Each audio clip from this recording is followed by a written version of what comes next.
Just a few days ago, Miranda Barbour confessed to being a serial killer who stopped counting her victims when she got to number 22.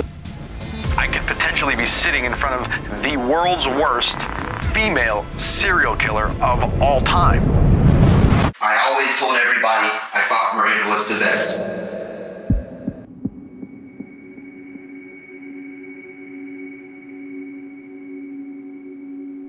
Hi there. Glad to see you back here. Some serial killers try to hide every step of their horrific acts until the very last minute. Others get so cocky that they leave clues for the police detectives, taunting them as they believe they'll never get caught. But with some serial killers, the situation is even more confusing.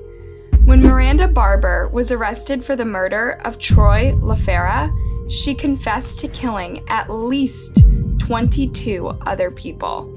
Are you saying that you have killed before? How many times, Miranda? I know that when I hit 22, I stopped counting. When you hit 22, you stopped counting. For years, detectives had been trying to figure out whether she was telling the truth or simply bluffing, wanting to project a more menacing persona to the media. This satanic teenager had more than one or two disturbing events in her past. Let's dive into this case and discover the truth behind Miranda Barbour. Miranda Barbour was born on December 14th, 1994, in North Pole, Alaska. No, this isn't actually the North Pole, but it's pretty much just as cold, with snow and a gray sky being the norm. The whole city is decorated for Christmas year-round, but this didn't make life any jollier for little Miranda. She grew up with her mom, Elizabeth, her dad, and her older sister, Ashley. When she was 2 years old, she was diagnosed with developmental dysplasia. This meant that her hip joint did not form well and she had to wear leg braces for a few years. These are the years that she was supposed to be running and playing with other kids, but she couldn't. Around this time, Miranda's uncle, Richard, moved into the same neighborhood. He was the husband of Elizabeth's sister, and he had a daughter the same age as Miranda. As a result of this, Miranda and Ashley would often spend days on end at their home. This is where it gets dark. We discovered sexual abuse in her family. Her uncle Rick, her when Miranda was just 3 years old. Richard was one of the most horrific as you can imagine. Every time he was home alone with the girls, he would subject them to some truly terrifying forms of abuse, with details so gruesome we actually can't discuss here. As you might imagine, he had scared the girls into not telling anyone about this. But after months of suffering, Ashley, who was 6, told her mom. Elizabeth immediately went to the police, and the officers rushed to Richard's house with a search warrant. Inside, they found a handwritten manual titled, "Fun with My Sister's Kids." He had detailed accounts of every horrific act he had committed against the girls and encouraged all fathers out there to do the same to their daughters, nieces, and granddaughters. He was arrested and sentenced to 19 years in prison. He was freed after only 10, but as he was caught on disturbed and illegal child websites, he was once again sent to prison, this time to 40 years. This monster may have been sent away, but for Miranda, the trauma was far from over. She has this horrendous intergenerational demon, the demon of abuse. The biggest things you hear from a lot of victims is, I wasn't there. I can't tell you anything because I wasn't there. And that's one of the things that the mind can do. It's that ability to disassociate or to become somebody else. And so they put on this other persona, this other personality. Tragically, Miranda's story mirrored that of her mother's. She had been violated by her own father when she was just a child. And perhaps unsurprisingly, Richard himself had been a victim of someone in his family when he was growing up. Elizabeth was devastated to learn that both her daughters had gone through something as horrific as this, and that she had trusted Richard all this time. She was often shielding Miranda and Ashley from spending time with their friends' families, afraid of such events, when the real monster was someone in her family. Shattered and desperate to move on, Elizabeth took her daughters and moved to Palmer, also in Alaska. Life there was good for Elizabeth and her daughters, but Miranda never forgot what she had gone through. This is what she wrote in her diary as a young teen. "I feel dirty, violated, hurt, and ashamed. How could he think that he had the right to hurt me and my sister the way he did? I wanted him to hurt worse than he hurt me. Many teenagers go through crazy phases when they try out dangerous things or they run away from home. But Miranda started exhibiting this worrying behavior when she was just 13 years old. Miranda wouldn't come home for 2-3 days, week at a time. Ashley also remembers Miranda joining dubious gangs at a very young age. Miranda had met a 25-year-old man called Forrest. He was the leader of a Satanic cult. Apparently, one day she returned home from one of her runaway trips and told her mom that Forrest owned her now. It's unclear whether Miranda was telling the truth and whether Elizabeth tried to investigate the situation at all. Miranda kept leaving home, and she would get into trouble at school more and more often. Now, substance abuse had become a part of her life too. Tragically, a very big part of her life. You know there's a problem when you're out front of a house and you know your daughter's in there doing and you turn to your 16-year-old daughter and argue with her about who's going in there to get her. By the time Miranda was 14, she was also taking several prescription meds, including Prozac for depression and Adderall for ADHD. She had also been diagnosed with schizophrenia and bipolar disease and was taking medication for those too. As you can probably imagine by now, Miranda wasn't well. She even tried taking her own life several times. But although her mom had sent her to mental health specialists, she seemed to have forgotten about her now. Elizabeth and Miranda's dad went through a nasty divorce right around the time Miranda was a teenager. And according to Ashley, she would spend an awful amount of time distracted by TV, social media, and other men, all while ignoring her daughters. She said you allowed her to be alone all day taking online classes, knowing that Miranda was on and being promiscuous. She says you told Ashley, "Don't call me again," when Ashley called crying because Miranda came at her with a knife. Elizabeth was in completely over her head and simply didn't know how to handle Miranda's behavior anymore. So she decided to cut her out. This did not have a positive impact on Miranda.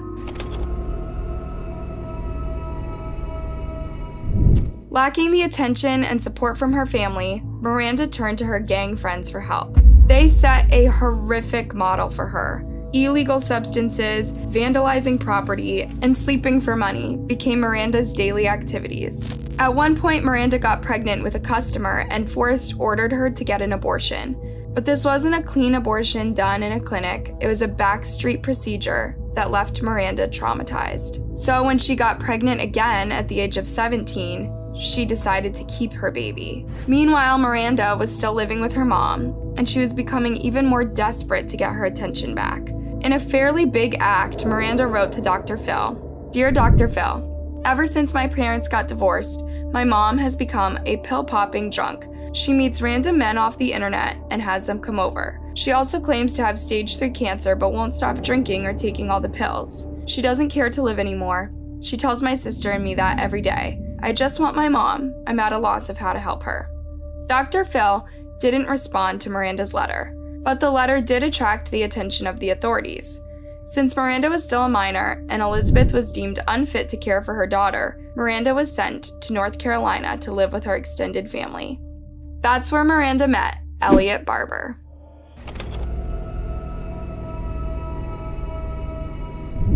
In 2011, a 17-year-old pregnant Miranda arrived in North Carolina.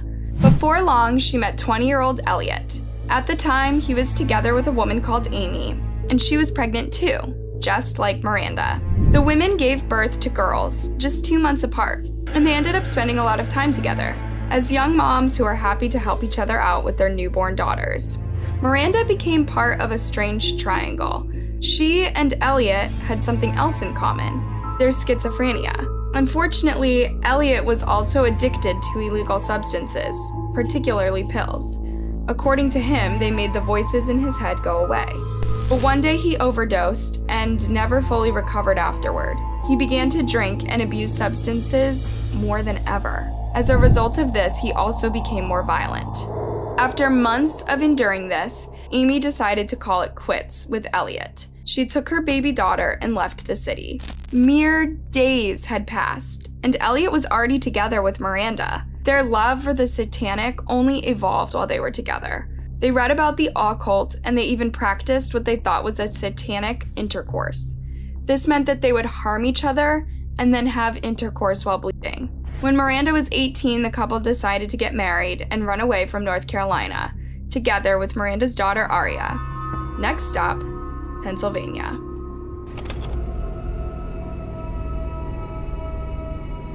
In 2013, Miranda and Elytte arrived in Pennsylvania, a young couple with their whole lives ahead of them. But they were desperate for money, and they had a baby to feed too. So Miranda put an ad on Craigslist, female companionship in exchange for money. This was not the first time Miranda had done this. Remember, she started this while she was in Forrest's gang, and this is now how she got pregnant in the first place. Except this time, things would turn very ugly. One man who replied to Miranda's ad was 42-year-old Troy LaFerrara.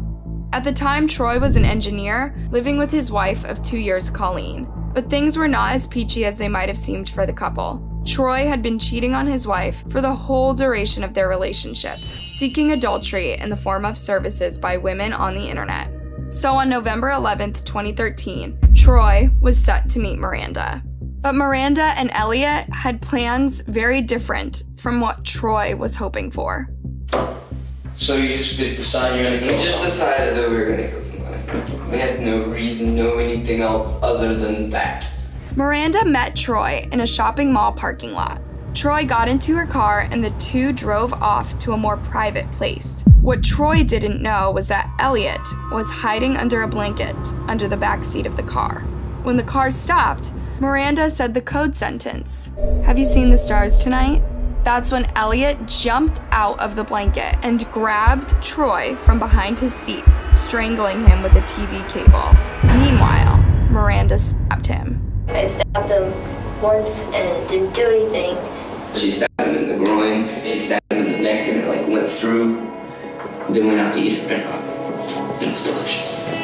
While it wasn't as straightforward as Elytte tries to make it sound, the first time Miranda gave the stars signal, Elytte didn't react. It was only the second time, after punching him through the blanket, that he emerged. Then, as the two were attacking Troy, he put up a serious fight with both of them. In between, he even managed to open the car door and put his leg out.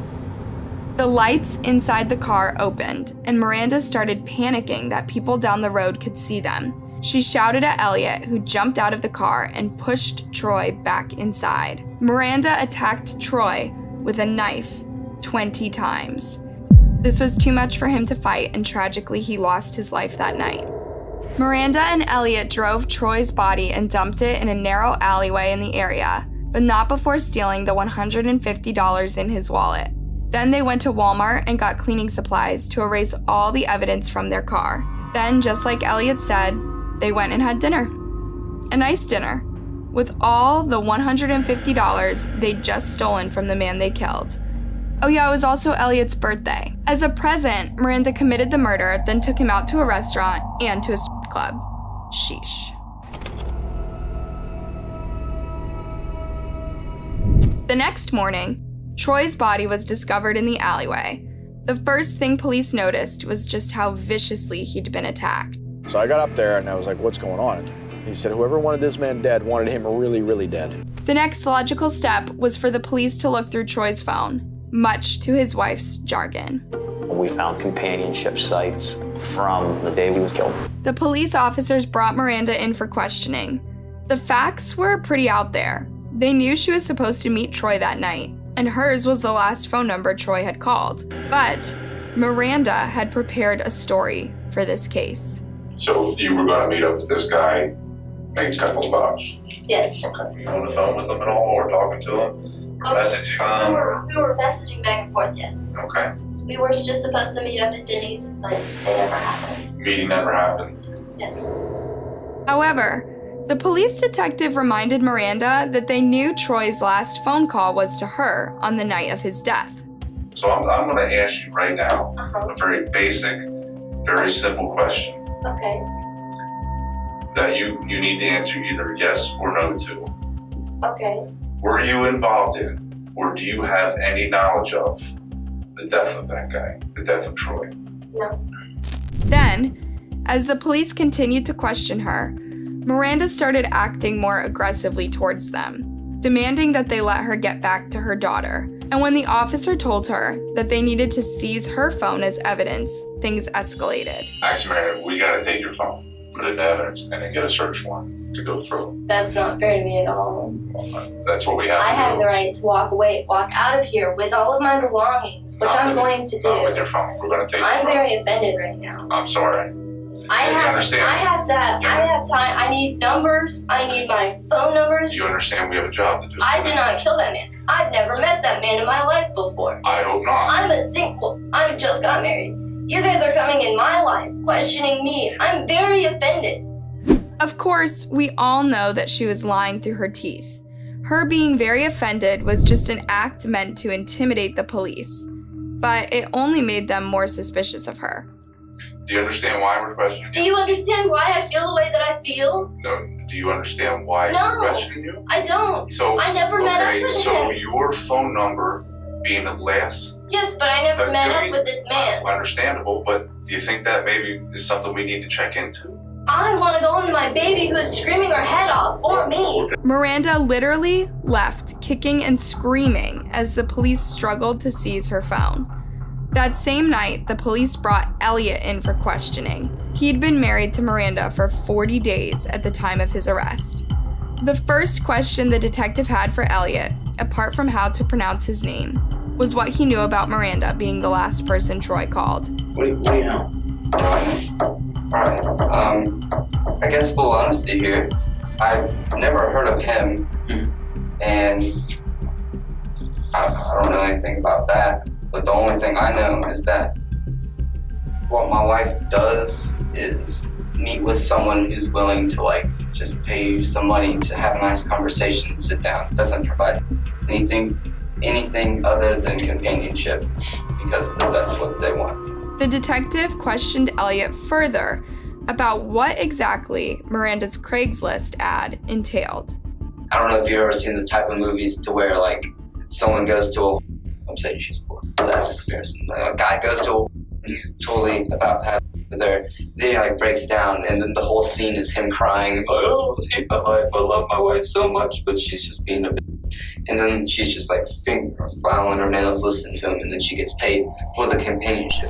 The detective then told Elytte that Miranda had actually met Troy on Elytte's birthday. Elytte even seemed a bit upset, and he said he would have a chat when he got home that night. He was much more believable than Miranda. Both he and Miranda were dismissed that evening, and the detectives were racking their heads to find a way to prove Miranda's guilt and get a warrant for her arrest. Meanwhile, Miranda and Elytte were back home with their friend Shay. They'd been living at her place since their arrival from North Carolina. They were having a chat when Miranda told Shay all of a sudden that she'd just stabbed a man. After a few seconds of shock and disbelief, Shay realized she was telling the truth.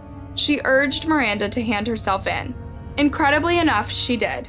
She said farewell to Shay, her baby daughter, and Elytte, who was crying, all too aware that this was the end of Miranda's freedom. At 4 a.m., 7 hours after the police dismissed her, Miranda showed up at the police station doorstep, admitting to the crime. But she had concocted another story. I arranged to meet up with him, and I pulled in the mall. I saw him. He got in my car. Everything seemed fine, and as soon as I put the car in park, everything just completely flipped upside down. I didn't know what to do. He just attacked me. What was he doing to you? One hand was on my throat, with the other hand was touching me down there. This all sounds horrific, except it's all a big lie. Troy never forced himself onto Miranda. She was trying to paint the picture of self-defense. I do have 3 knives in my car. I usually carry one on me, and I just grabbed it. What happened after you took the knife? I stabbed him once, and it didn't do anything. And I stabbed him again, and it didn't do anything.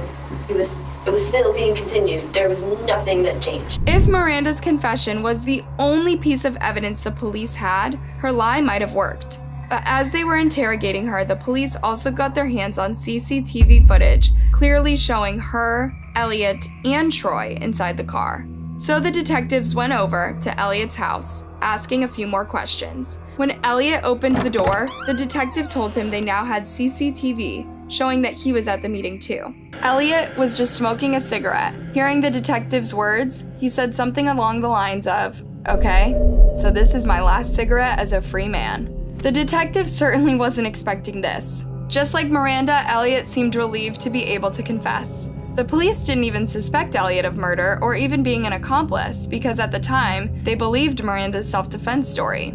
Elytte was immediately brought over to the police station. This time, he confessed to everything. Their plan to kill someone on his birthday, the method, and the reality behind Miranda's Craigslist ad. He was looking for.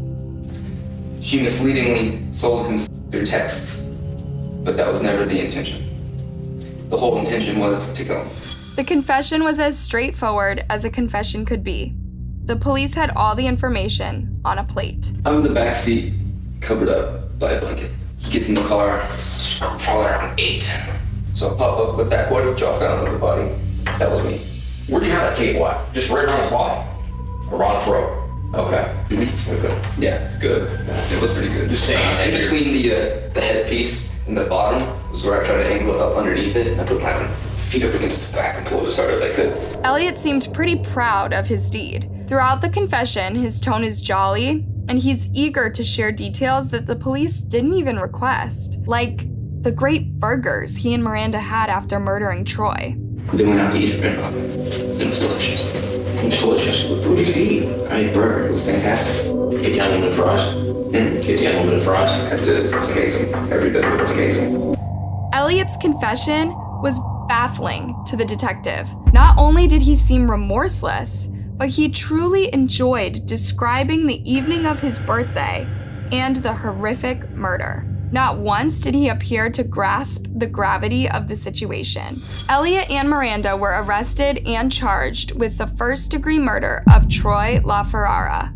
The police ruled the motive to be financial gain, simply because the two had stolen $150 from the victim. However, the real motive seems to be truly random. One day, Miranda and Elytte decided they both wanted to kill someone, so they started planning it. And it's about to get even more confusing.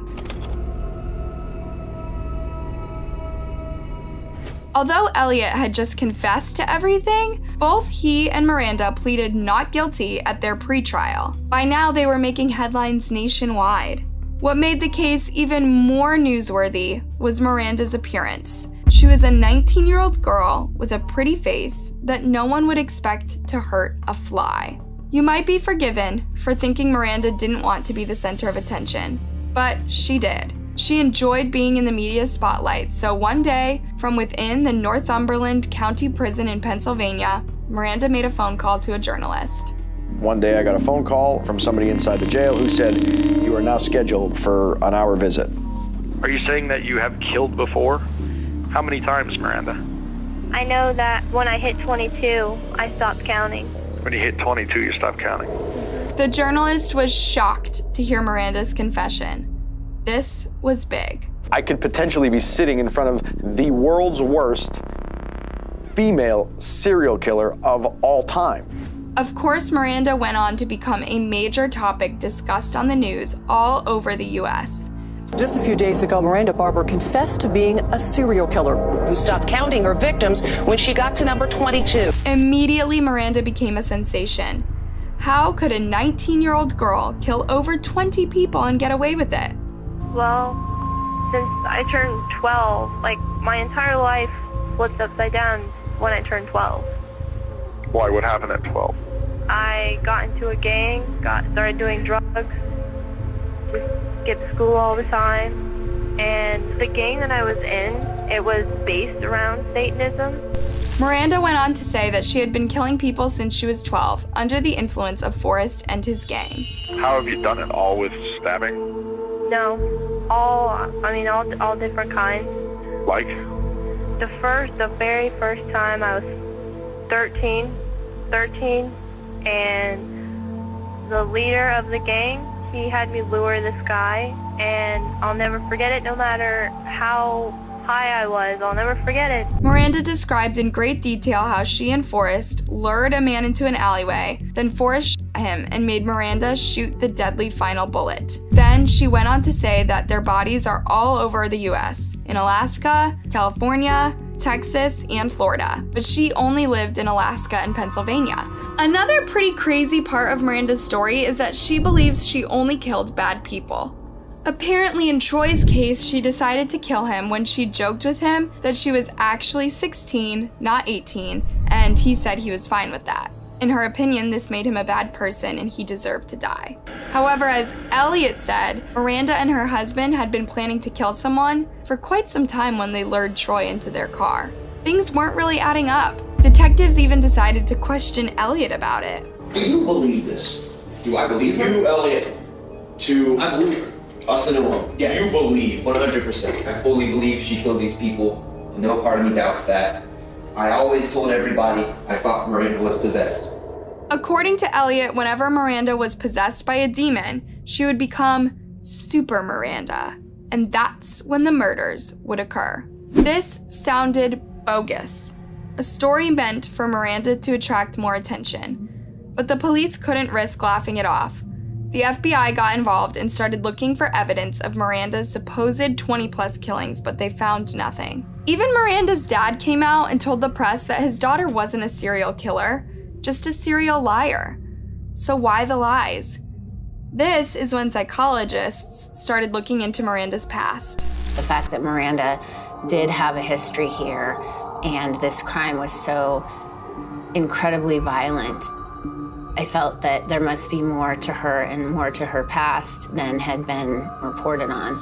Soon enough, they found the gruesome acts of violence and abuse that she had been subjected to by her Uncle Richard. It seems like Miranda's coping mechanism for her trauma was to create an alter ego. And that's one of the things that the mind can do. It's that ability to disassociate or to become somebody else. And so they put on this other persona, this other personality, to the point where 90% of their life is this fantasy, is this elaborated life, and 10% of it is the truth of what's really there. Miranda and Elytte pleaded guilty to second-degree murder. They were sentenced to life in prison without the possibility of parole. As there is no evidence of other crimes, Miranda wasn't convicted of any other murders. Ashley and Elizabeth appeared on Dr. Phil in 2014 and spoke out for Miranda not to be seen as a monster.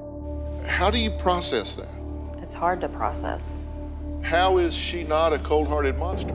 I think she was influenced by her husband. Tragically, 2 years after the interview, Elizabeth took her own life. Miranda's actions took a terrible toll on her mental health and on so many other people.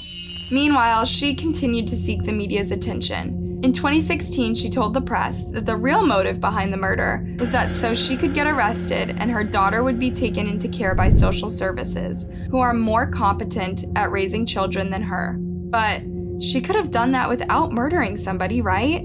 Then in 2018, she spoke to the press again and revealed that her serial killer story was indeed fake. Miranda Barbour's case is a truly sad story about a victim turned murderer. Many people go through traumatic experiences as children, and they choose to seek professional help and support from their inner circle. Sadly, in Miranda's case, the red flags were spotted too late, and instead of seeking help, she did the very worst.